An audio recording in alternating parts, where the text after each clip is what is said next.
When I was growing up, one of my favorite activities to do every Friday night after school was watch my favorite show about war crimes. Star Wars: The Clone Wars, a show that was designed to improve upon the problems seen in the polarizing prequels at the time. Back in the day, it was not uncommon to see an old man get in a verbal argument with a literal child about Star Wars on the internet, and I'm glad nothing's changed over the years. A show that was designed to brainwash every kid under the age of 13 to be a consumer and buy more products pertaining to the New Zealander. And so I did, but just like any kid with a brain, I chose to buy LEGO Star Wars instead because of this battle pack that has poisoned the minds of many. But as I watched this show, I realized something very important. LEGO had only released 3 named clone troopers, and there was hundreds of new designs and named clone troopers that kept appearing on the show, and LEGO just didn't care to make them, it seemed like. So what a lot of people decided to do back in the day was just do it ourselves. And so LEGO's inability to capitalize on the moment inspired a whole generation of kids to get into customizing action figures. It was a fun time, and I have a lot of fond memories of customizing Phase 1 clone troopers in my spare time, even telling others in my school if they wanted to customize with me. You gave me a Commander Wolf that you already ruined. Yeah, all of this was just to say I ruined the Phase 1 Wolf in the process. LEGO. Customizing.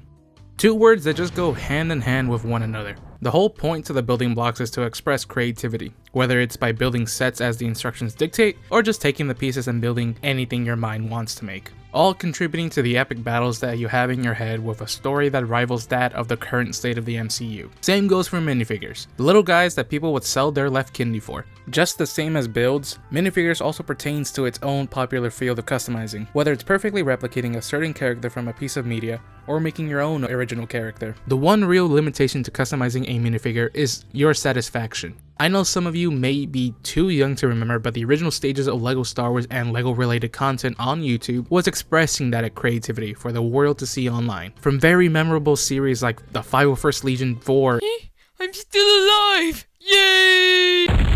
And Base 327. To the countless of 244p videos of people showcasing their custom vehicles and minifigures. It was a great time if you were interested in sharing your creativity online.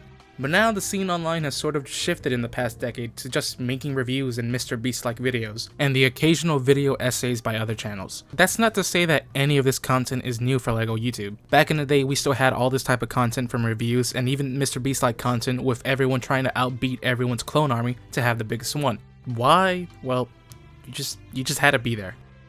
So yeah, this content did exist back then, but was more of a in the moment type of stuff. People would review entire waves once every 6 months and then upload their clone army once a year. And that was the most these channels would do for several years. Now it's changed. LEGO Star Wars sets don't drop twice a year anymore. The audience appeal on YouTube has shifted in the past decade to constantly be stimulated with this type of content on a weekly basis, where instead of this being the norm and this being the niche, it's flipped upside down where now reviews and this style of content are the norm and all of this is the niche.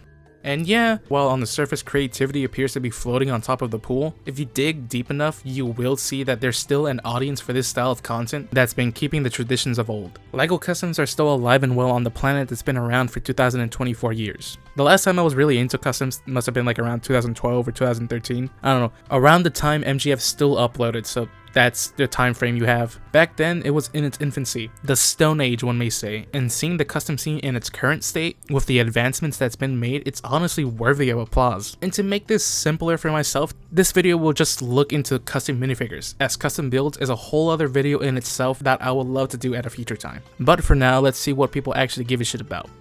Money. Well, you thought the algorithm actually gave a shit about creativity? Whenever someone sees a custom minifigure, there's usually 2 brain cells that are working overtime. First one is usually going, how the hell can I do that? What materials do I need? Where can I buy those materials? How long is it going to take me to make this? What's the process going to be to make my minifigure look exactly like the one on screen? And the second brain cell is saying, oh boy, I wonder if I can just pay someone to do it for me.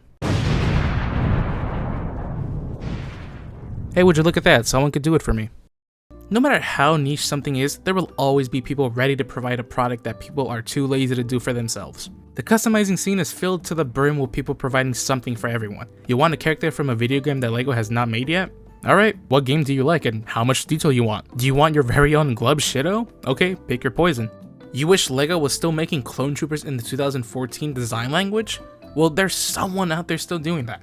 Do you feel the current 2020 clone troopers are lacking a bit of that oomph? Well, don't worry, there's countless of sellers who are dedicating their entire business to outperform the cloning facilities on Camino, all providing its own little niche market within a very niche market. From detailed minifigures to overly detailed minifigures, from legions that only exist in concept art to legions that someone just made up. If the clone is white, it can be painted a single color and sold. But it's not like they're just making minifigures just cuz. No, there has to be a buyer, otherwise it's just money that's being burned. And you bet your ass there's people buying these minifigures. If the fans of a product want something in particular, most of the time they are going to wait for their usual guy to make it. But if that product turns out to be bad in people's eyes, then they'll just resort to those releasing better products. Fans have dedicated their time in perfecting minifigures that LEGO has either neglected or just haven't made yet, and they either sell the minifigs straight from the factories themselves or cut deals with sellers around the world. And it's actually funny just how much money is just flowing underneath the table when it comes to the custom LEGO Star Wars market. For the past month, I have tried to contact as many sellers as possible, trying to get numbers. I wanted to know just how much money people were making in the community, and after a lot of asking around, with some people scared that I even asked them the question to begin with. There is no ice! There's never been any ice! Ice is just a myth! I've come to a whopping $170,000 in profit. Now let me get this clear right now. This right here is a community sum taken from multiple individuals. This number is not representative of one person in particular, nor will I reveal who's making what money. But this business at the end of the day is a gamble. People told me about making profits, while others are barely making even. Those making profits on average don't even pocket the money and instead just put it all back into production of making more minifigures to sell. And others steal everything from everyone so they don't have to worry about anything. I love stealing. I love taking things. So yes, this is the amount of money that I've confirmed to just be flowing in the community all under LEGO's nose. And I know it's still just a fraction of the worldwide operation. Like I said, I spent the past month asking people about numbers, but many will be shocked just how many people I asked to get this number. And I find it funny because this is all money LEGO could have easily gotten, but they aren't offering the products people are wanting. These guys are making money off of the simple mistakes made by the LEGO group. And no, this number isn't being laundered around, alright? For legal reasons, that's a joke, as everyone I asked to make this confirmed community sum still had to report their earnings with their local governments. No amount of singing the new Cyberman's hit song, I'm never paying my taxes. I'm never paying my taxes. I'm never paying my money ain't real. Money ain't real. Money ain't real. Money ain't real. Money ain't real. Money ain't real. will ever get you to escape Uncle Sam's cold grasp, unless you do a funny moment. So while you may not know the ludicrous amount of money just flowing in the community, trust me when I say the US government knew way before the transaction ever even happened. Still, what is it that you're getting into? Well, the world of customs have certainly grown since the last time I've seen it, and to my understanding, it's seen an exponential growth in the last couple of years to be specific. But let me break down what you're getting into. The world of LEGO Customs is difficult to get into, I'm not going to lie. Last year when I went down the rabbit hole again, I watched so many videos from different accounts trying to catch up to what's currently happening in the scene, and I still feel like I've only scratched the surface. The world of customs has something for everyone. I have no idea how many times I can say that. Do you want to simply improve a minifigure? Well, there's several people making replacement parts from torsos, legs, printed arms, and even cloths, from being screen accurate to mimicking LEGO's own design language. Do you simply want new clone troopers without spending the money to get a full figure? Well, go buy any of the amazing helmets that people have to offer. It can turn a simple clone into a named clone, or turn a clone into a specialized clone that we have yet to see in LEGO, like the combat engineer from Pandemic's Battlefront games. Do you want to see what an old minifigure will look like in modern day? Well, have a look on the amazing work people have done. Do you just want a LEGO minifig done in the classic way? Well, it's right here, and even new characters are done in the style. And do you want minifigures that LEGO has yet to make? Well, it seems like every day there's at least 3 new ones being announced, and countless and more still under wraps in development. No matter what you're into, there's something for you. And if learning design languages wasn't enough, which by the way, for the most part there's 3 design languages, those that look like official minifigures that blend in with your LEGO collection seamlessly, those that want to keep the classic look of early LEGO Star Wars designs with the simplified prints and facial expressions, and those who just love the attention to detail, with 360 wraparound printing that starts to look like knockoffs found on swap meets. There's several different types of customs you have to understand before you start making bad financial decisions. Yeah, I know it's getting annoying, but it's important to look if you want to make an educated purchase. Whenever you see something cool on the screen, the first thing that people usually go is, how the hell can I replicate it with the least amount of effort but end up with the most amount of satisfaction, but still have it look nothing like what it was intended to look like? Okay, I'm poking the bear a little bit. There's a form of customs that are for LEGO purists, for those who want to have something and have everything be officially made by LEGO and not altered by anyone. Even if it uses official blank pieces, that's not going to be good enough for these guys. If it wasn't officially released by LEGO themselves, then it may as well be a knockoff. So we get these funny minifigures that only really work if you use the power of your imagination. Yes, I'm cheating here because this is more of a thing of the past, but back when if you wanted a 327th clone trooper, all you would do is just swap the arms for yellow and bam, there's your trooper right there. But in today's landscape, there's still people helping others trying to get named characters out of parts from your spare collection. Something everyone has done and others still continue to do this day. No one really sells stuff like this, but it's still important to tell those with not that much money to spend, especially during these times where prices are extraordinarily high. Guys, they raised the price of the cheeseburger by 10 cents. How are we going to live now? It's nice to know that there's alternatives for people, especially young people who don't know where their parents hide their credit card.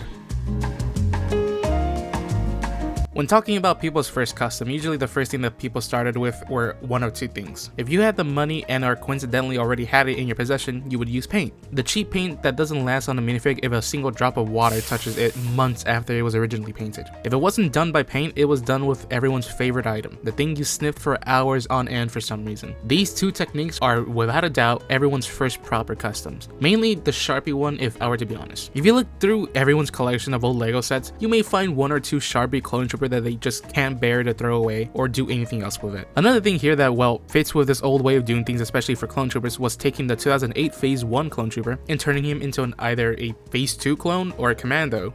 These were the times before they released their official phase 2 redesigned helmet, and I have no idea why, but I vividly remember seeing so many videos on the best way to turn this clone helmet into this, using so many materials that back in the day I just didn't know where to buy. I don't know, dumbass, maybe go to a craft store, genius? I remember countless of clones that I turned into clone commandos by filing down their fins and getting neon blue Sharpies to use for their visors. And while I'm here, I guess I'll explain what happened to this. So I got this set back on Christmas of 2011 when it was released. If you remember correctly, the 4th season of the Clone Wars had premiered earlier that year. And eventually we got to see Wolf's Phase 2 design. And me being a kid seeing something cool for the first time, decided I wanted to make a custom figure of it. Mind you, this was a bit before they had made their official Phase 2 helmet back in 2013. Around this time it was still the 2008 mold with the Easter egg appearance of the 2005 one releasing a year earlier. But when I looked at the new character design, my rationale wasn't, oh hey, they just got new armor that replaced our old. Nope. In an interview before the season's release, it was said that Rex took his Phase 1 armor and welded it with the Phase 2 armor, creating his unique armor. I interpret that into all the clones did that to their armor. They took their Phase 1 armor and welded it into Phase 2 armor. Genius, I fucking know, alright? And I took the same philosophy and applied it to the minifig process. So instead of using a regular Phase 1 clone, I took the actual Wolf minifig and ruined it to be in what I thought in my head was lore accurate. And the funny part was that it was still all wrong. Wolf uses Commander Neo's bark helmet instead of the actual Phase 2 helmet. And I followed a video about turning a Phase 1 into a Phase 2 helmet. Now, over the course of the years, it just looks like this now.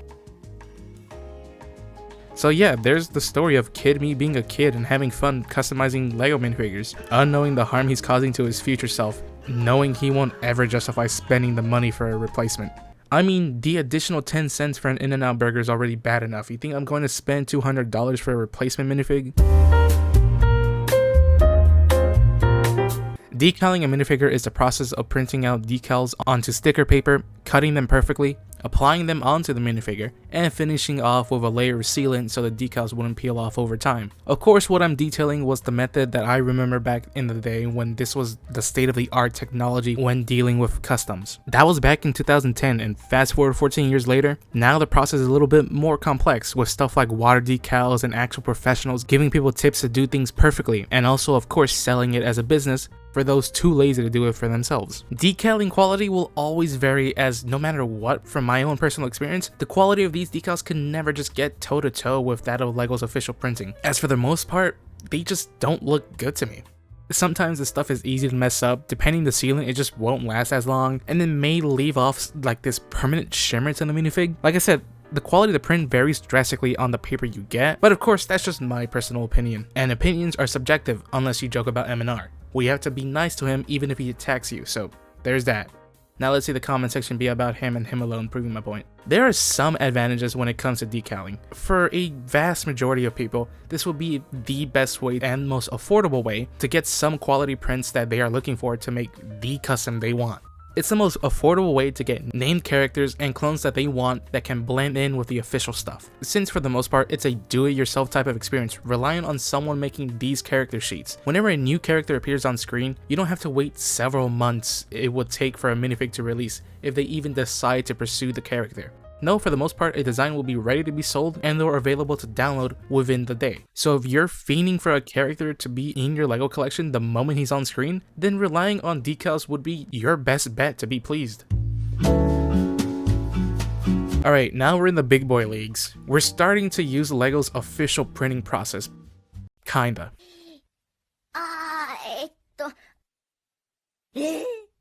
So this is a bit of a cheat as it's not entirely a lie. UV printing is the process of taking a piece of plastic, slapping it into this machine, applying a design to it, and the machine will print the design on the minifigure with the use of colored ink and UV LEDs, which cures the ink instantly to adhere it to the surface of the material, giving us the braille textured customs we know UV to be. UV printing leaves off this braille-like feeling on the minifig since the print is a little raised when the machine is applying the ink.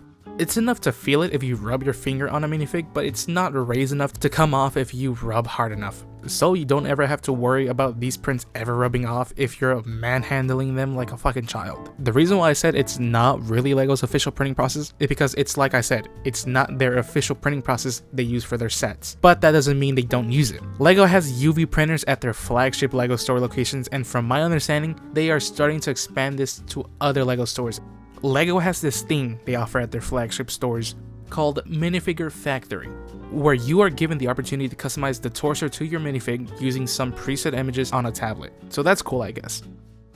UV printing gives you quality that's missing from the other two options. It's a printing process that's relatively more accessible and cheaper than the other option we're going to talk about in a bit, which is why for the most part a lot of companies are choosing to print their minifigs using UV printing. Many have used UV printing to bring back sought after minifigures, whether it's being scammed on eBay for a Cloud City boba or buying them straight from the company themselves. You have definitely seen a UV printed minifig out there. Since it's a cheap printing process, people like to produce replacement parts with them. These are replacement parts I bought from Januk Toys, which is one of the sellers I will be talking about today. To make this clear, this is not a paid sponsorship or anything like that, alright? I fucking wish it was. If anything, the truth why I have these parts specifically is because I thought the seller was selling GCC parts, but that's besides the point. With the random parts, I was able to throw away most of the Republic Bricks Rex and make it into a Rex I actually like.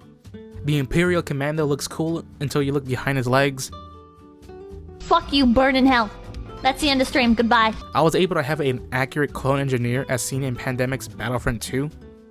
I was able to have an accurate Fox thanks to Januk's body and leg replacements, and depending how the light hits, you can see the braille-like raised printing.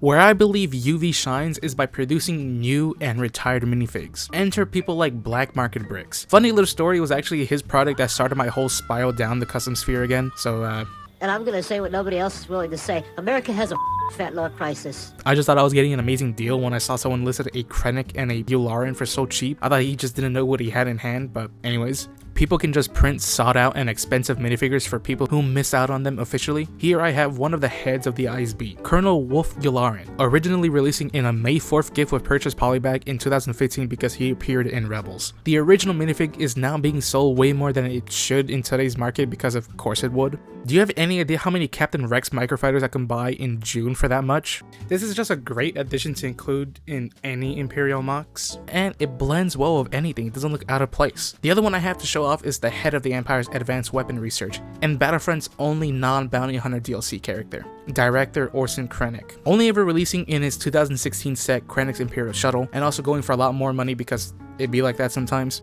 Black Market Bricks offered those who missed out on the original release an opportunity to get him again, with this exact copy to the official LEGO release done with UV printing. And like I said before, this printing technique can cause for some bodies to look more sharper than others. and other bodies looking a lot blurrier than others. If we compare black market bricks printing to Chinook's printing, you can visually see what I mean by one being sharper and the other being blurrier than the other. But I still believe that UV printing excels when it's applied to faces. I mean, look at that fucking mustache. And this printing process is at its peak when it's giving us minifigures that LEGO has not done yet. On January 1st, Black Market Bricks' third wave was released, and that was giving the standout figure for most people. Grand Admiral Thrawn, as seen in the Battle of Atollon, in his combat officer armor.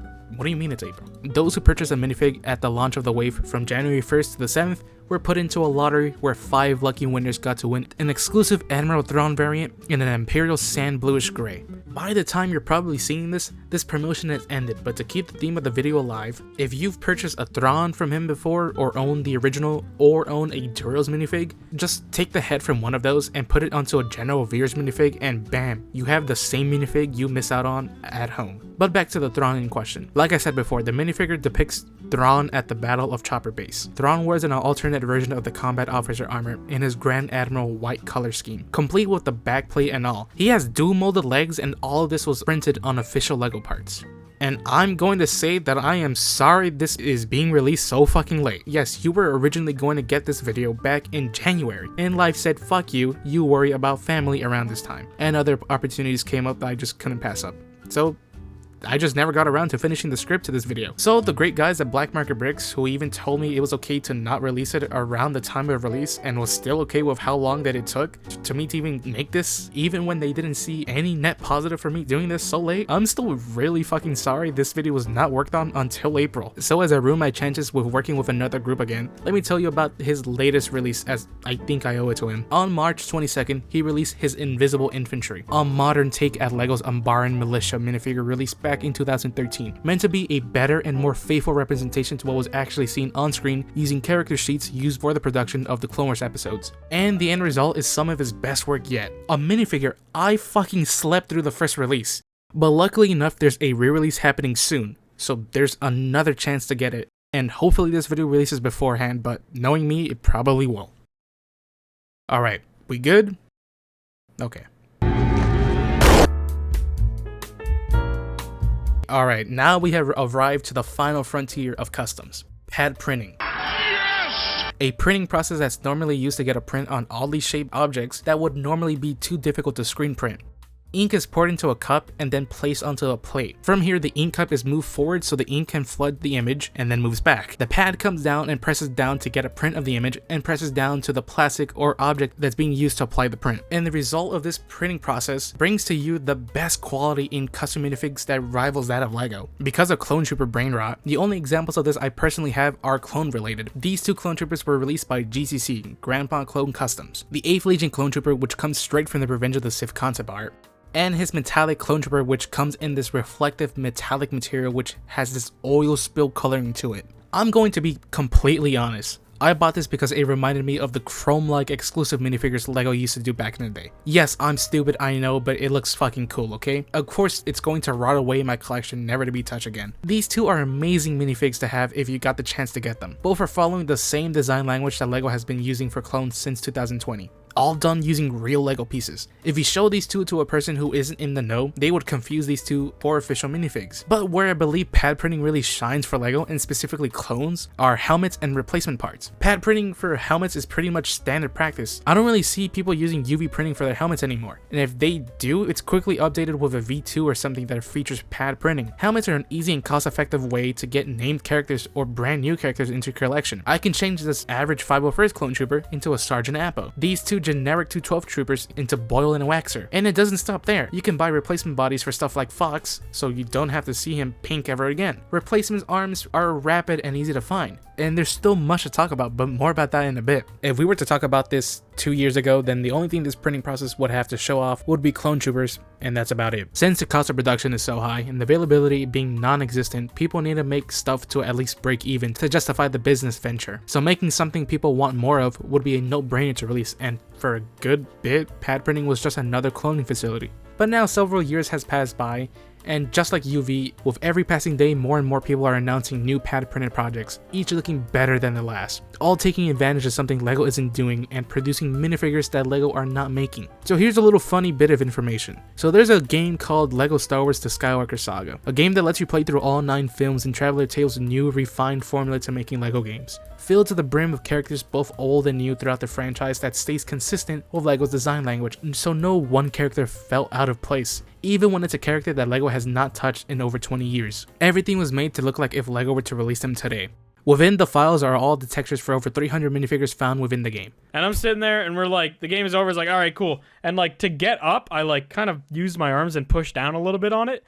And it just came right out into my hand. And I was just like, all right. And I'm taking this. My bag and I walked away. This is mine now. So with this in mind, and pad printers being revved up, we can help make characters make the jump from in-game to reality, like this Dracasa's New from GCC, or Zam Wessel from Mayday Figs, to name a few. And it still doesn't end there. There are a vast amount of talented individuals all bringing their passion into designing brand new minifigures that haven't been adapted into a 2-inch marketable plushie. Stuff like Old Man Rex and Tython Boba Fett from Brick Daddy Minifigures, Season 4 Pre-Vizsla and Duchess Satine from Bogotan Bricks, Sunfect from Mayday Figs, concept art Purge Troopers from Crosshair Bricks, and countless of more products coming by so many people by the day, all being done with the same process LEGO uses to print their minifigures.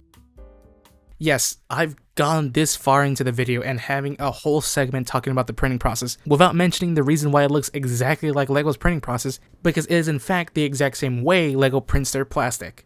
That has to be some sort of world record or something for a custom LEGO video.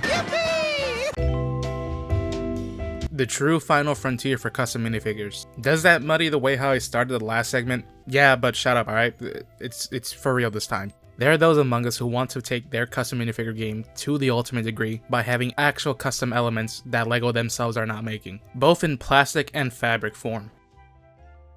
When we are talking about fabric pieces in LEGO Star Wars in particular, it's like this logo, just a thing of the past in the eyes of the LEGO group. Any Dreams minifigure puts stuff like this to shame. The custom fabric market is a market that has seen countless of dynasties fall throughout the years, as it's only grown better and better with every passing year. It's managed to maintain a level of relevancy, and it to this day is now bigger than ever before. Hey, this is art. Oh.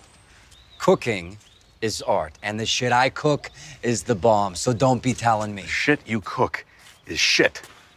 I saw your setup. Ridiculous. You and I will not make garbage. We will produce a chemically pure and stable product that performs as advertised. Pauldrons and commas are something everyone knows by now, and they're still as prevalent as ever. LEGO, for as long as I remember them, after moving on from the classic plastic molding, basically stayed stagnant. Their wastegapes were done in one of 3 colors, black, white, or tan, and pauldrons basically became the same one they've been using for stormtroopers since 2004. And I'm just going to be the brave one to say it, these pauldrons on clone troopers are not only horribly inaccurate, but look fucking ugly. There, I fucking said it. I'd happily take printed commas for the foreseeable future if it means I don't have to see these on clones ever again. Luckily enough, there's people to fill in the void creating pauldrons and commas for our favorite New Zealander and other glub shittos in the galaxy. And it doesn't end there for fabrics. They're also creating new stuff like straps and other stuff to complete the looks of certain clones. Capes and coats for senators and scoundrels alike are amazing. Sellers will typically have these in stock from multiple manufacturers, but there are dedicated storefronts who solely make fabric goods like cape cantinas or capes for minifigs. And more custom minifigures are starting to come with custom fabrics like Brick Daddy minifigures Battle Damaged Darth Vader, which was made in collaboration with Brickway. Alright, let's look at more impressive stuff now. When you want to make something from thin air, you typically need to have it molded. And when you want something molded, the main concern you have is how do you get it molded. From what my 2 minutes of research has gathered is that in the LEGO scene, there's typically 2 ways of getting your end product: resin molding and ABS injection molding. I acknowledge there's more stuff like silicone, but it's all more or less the same process with different names if I were to be honest. So for the sake of the video, we'll just look at these 2. Resin molding is the process of pouring liquid resin into a mold, clearing all the bubbles inside so they don't form, and waiting for the X amount of time for it to cure. And the time depends how deep the mold is, so the time ranges from a couple of hours to a couple of days. And once the resin cures, you have your resin molded plastic item. ABS injection molding is the process of this machine heating up small plastic granules until they liquefied, and then injected into a metal mold, which there the plastic cools and solidifies. This is the way how the LEGO group creates their plastic bricks. But the cool thing about this is that over the years it's began to be a lot more accessible, to the point now where you can even go out and buy a $100 3D printer and use either resin filaments or ABS filaments.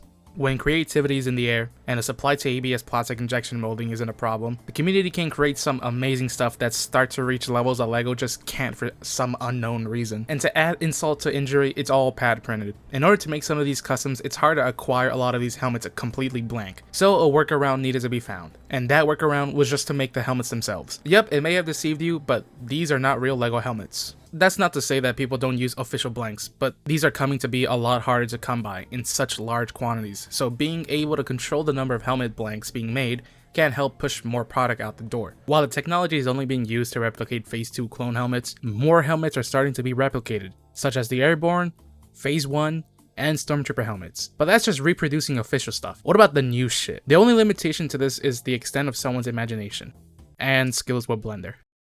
Or Maya.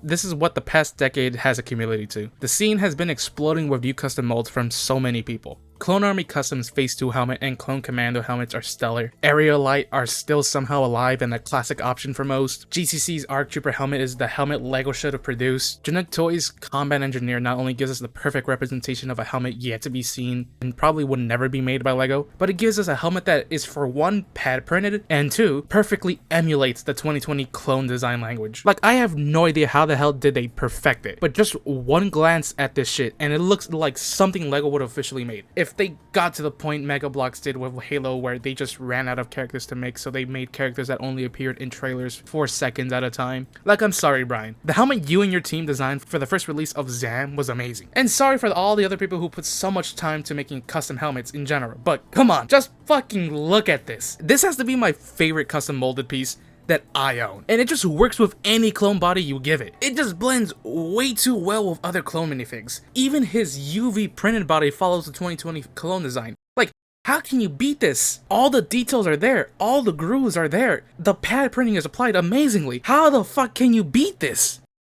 Oh wait, if cool helmets aren't enough for you, there's also the vast variety of custom molded accessories that complement even official minifigures well. From rangefinders to micro binoculars, to various backpack types, to the several weapons and other accessories. There's definitely something for everyone to give your minifigure that extra oomph. It's no surprise that out of the bunch mentioned, it's the molded weapons that people would be the most interested in, as this alone can complete minifigures both custom and official alike. And while the only one I have is the DC-15C, as you can see, no matter what clone I give it to, it just completes the look perfectly. These custom weapons have existed for a long time, and it's just nice that over the years the scene has still managed to improve as weapons became more detailed and accurate to what's seen on screen. But let's be honest, the cream of the crop for custom molds still has to be Clone Army Custom's B1 Battle Droid. LEGO has been using the same Battle Droid mold since the dawn of time, and it still looks great, don't get me wrong, alright? It serves its purpose well. If it's not broke, don't fix it. But I and many others have always wanted more by now. An improvement to the B1, a V2 if you may, and Nano Rex with the help of Clone Army Customs gave us that. Clone Army Customs is a company I'm pretty sure everyone has heard about by now, as for a long period of time they basically hold a monopoly in the LEGO custom scene before other sites and sellers came up. Their B1 Battle Droid is a top-down redesign for the droid. The arms are posable as they're able to pivot up and down, and their hands can be swivel around just like normal minifigs. Their body is a lot closer to the in-universe design. Their backpacks are not only extremely close to screen accurate, but were attached via an inverted stud, meaning that they can be placed onto official LEGO droids. Their legs are no longer in this all-in-one molding. They can actually move around with its own joints independently. Best part about it is that you can still just buy the parts separately and attach them to the official Battle Droid, so you can have the official LEGO Battle Droid with CAC's backpack, arms, and legs. I remember back in the day being extremely impressed by CAC's Commando Droid. At the time, LEGO was nowhere near close to releasing their own, and now fast forward more than a decade later, seeing them collaborate with such a talented designer, giving us what I would think is the best custom minifig is really great to see. And for $5 each, how can I possibly pass this up? Let me just pair this with a GCC character and god fucking damn it. Yeah, the facade can only stay up for so long. Just like everything else in life, nothing can truly be as great as the video essay YouTuber claims it to be. Of course, the scene has some glaring problems in it, with a majority of them growing by the day, and those same problems are usually what causes the downward spiral in other communities. And I'm just gonna be the one to say it, but I blame the success of GCC, Glendale Community College. All of this Falling apart like this is on you. Wow. We had a good thing, you stupid son of a bitch. We had everything we needed. It all ran like clockwork. You could have shut your mouth and made as much money as you ever needed. It was perfect. But no, you just had to blow it up. You and your pride and your ego. You just had to be the man. If you'd done your job, known your place, we'd all be fine right now.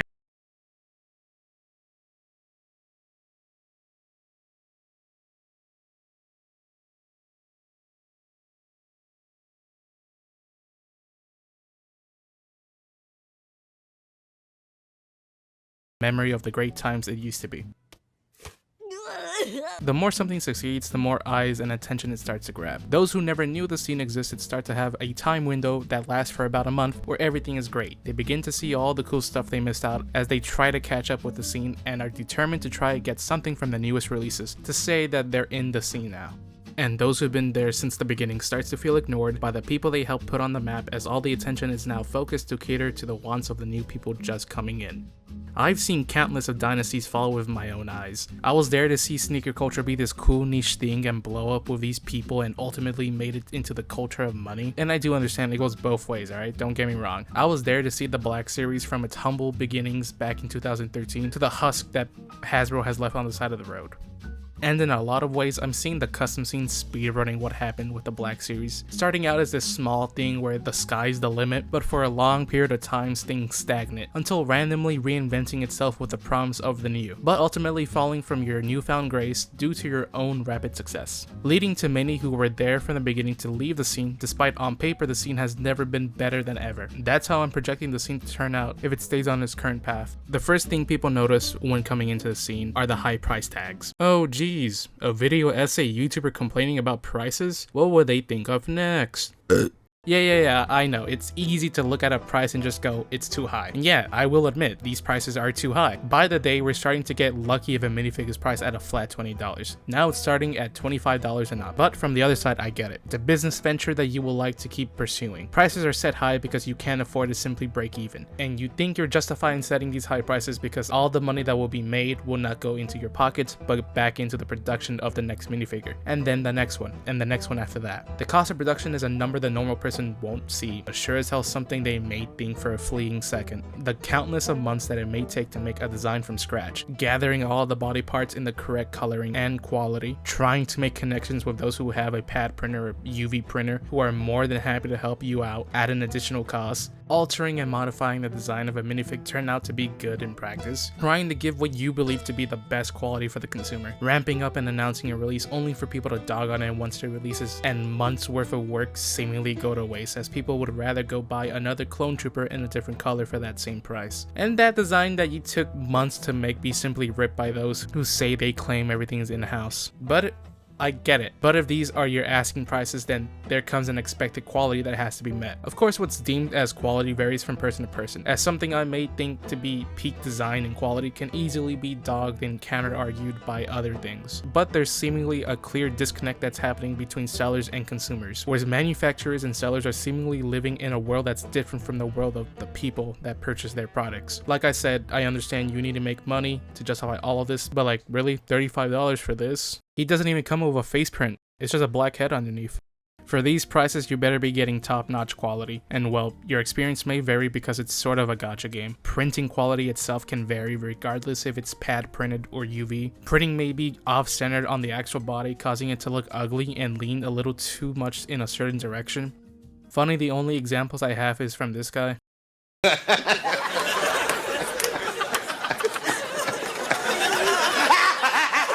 Depending who, the UV printing can just start to decay and chip away, like regardless if you actually use it or not. Like these two were purchased right around the same time I purchased these, and both suffer the same fate that happens to all my minifigs.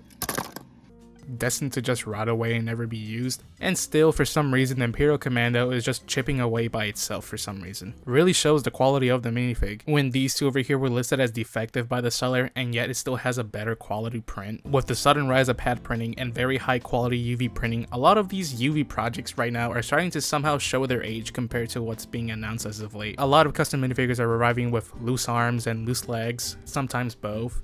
In order to get eyes on your release, people tend to make minifigs of characters that haven't been made yet, not even by other custom sellers, trying to get people's attention with niche characters usually coming in low quantities. Due to this method not really guaranteeing sales, a countermeasure was put in play called pre-orders. Pre-orders are now starting to become the norm in the community, a way to guarantee sales of something so the correct specific amount of product is made and sent rather than a bulk amount be made with the worry that it may not all sell. But of course, this is also prone to its own set of problems. This is the Nemodian Pilot by Bo-Katan Bricks and Jazzy Customs. A pre-order exclusive, meaning this had no other plans of having a wider release. The pre-order started in August at $60 before taxes, with a promise it would be ready and shipped by the following month in September. But that of course didn't happen, as those who paid didn't get their minifig until as far as April and May of the following year.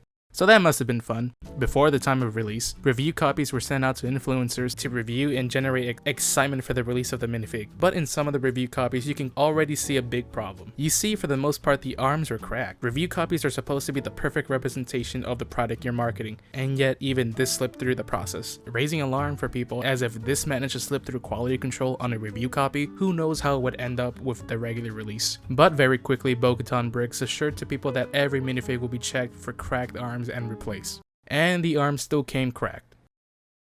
Problems with quality control is not exclusively found with Bo-Katan Bricks, and it's a common thing in manufacturing. Of course, when producing something in mass, there's bound to be a few defective stuff in the batches. That's completely normal. But when producing a minifig at a low quantity in comparison to stuff like LEGO themselves, they can't really afford to just say fuck it when they see defects, and especially when the asking prices are that high. Like I said before, the In-N-Out burger went up by 10 cents. I'm already fucked when it comes to finances. The customer needs to have some sort of quality assurance if they ever want to buy more minifigs. Sure, they might be reeled in with niche characters with stellar designs, and sure, you can always double down and actually promise quality products that meets your standards, but after the first time it happens, the trust between the buyer and vendor may never be repaired, unless you're GCC. In the past 2 years, GCC, or in other words, Grandpa Clone Customs, has been known as the custom manufacturer in the scene and have been offering people some of the best quality minifigs in the game. Being based in China means that they have easy access to pad printers and ABS plastic injection molding machines, which explains the quality of their minifigs, but their rapid success may be detrimental to their own future. Clone Army Customs was the king of custom minifigs for the better part of a decade, starting their business around August of 2008. Dude, what the f***? Why are you f***ing here, man? You're so old. Where's your wife? Go home to your family, dude. They started their humble beginnings providing decal minifigs, and that business continued to grow and grow, where now they're offering pad printed and custom molded stuff. But just like their website, Clone Army Customs has stayed stagnant. They're seemingly trapped in the past with an absolute refusal to adapt to the new wants of people. And because of their refusal to adapt, they started to be left behind in the minds of people, and a void began to appear. And GCC quickly moved in to fill that void and provide a product the people of the time actually want. In a sense, being slingshotted to the top. Being at the top must be a great feeling, but it can easily go to your head. Over their brief years of operation, GCC has increased production of minifigs that is very much starting to overwhelm people. In the year they started, 2022, they released a total of 16 minifigs, with a total cost if you got them all being $306. In 2023, they released a whopping 73 minifigures, totaling $1,717. And although we're barely 5 months into the current year, they've already released 43 minifigures, totaling $1,144. And that's just what's sold here. Being based in China means they sell exclusive stuff to the Chinese audience that only can be accessed if you live there, so who knows how much more stuff that is being pumped out. And it doesn't stop there. That's just the numbers for full minifigures. That's not even taking the replacement body parts, helmets, or accessories into the equation. Otherwise, these numbers will turn into this. The sheer amount of stuff that's coming out is just getting a little too much. Like, at what point do we say it's getting too much for the side of the consumer? Each month brings in new named characters and grunts, all starting at $20 and above. And sometimes some months are split up in 2 releases, meaning the output has now doubled. And these high prices continue to stay at the same, if not increase. It is very easy to spend close to $100 on 3 minifigures alone. With the sheer amount of product coming out, it causes the consumer to feel like they're getting outpriced. What are supposed to be army builders have gone up in price to the point they just mirror Black Series prices. Like, yeah, I get it, at the end of the day, you're not in business to make friends, but to make money. But when you release a sellout within minutes, you don't think you can throw us a bone here and there? Are you forgetting that we're all stupid and already collect Lego? You think for these asking prices they'd have some good quality control, but not really. It's more or less the same thing you see from everyone, loose parts and all. The constant announcements of new renditions of previous minifigures are getting a little tiresome now. Like, how many times can you sell a new updated clone? Just get them right the first time, restock it and call it a day. They also make their own replica helmets, and those have a chance of having something wrong with it as well. Whether it's the helmet fitting the head too tight or too loose, or the helmet just not fitting at all.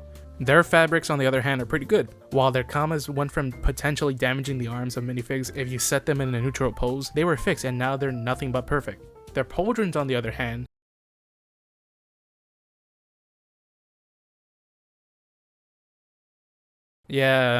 I don't really have a joke I can say here.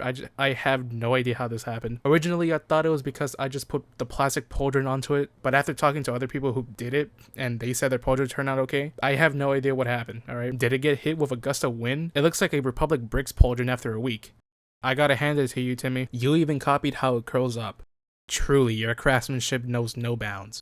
The design process is long and tiresome, and sometimes not everything will be done to your liking on the first release of minifigs. So V2s usually come out to correct any problems and perfect the design. But do we really need the confirmation of the V2 before the first one even releases? Are V3s really that necessary? What's next? You're gonna take someone else's design?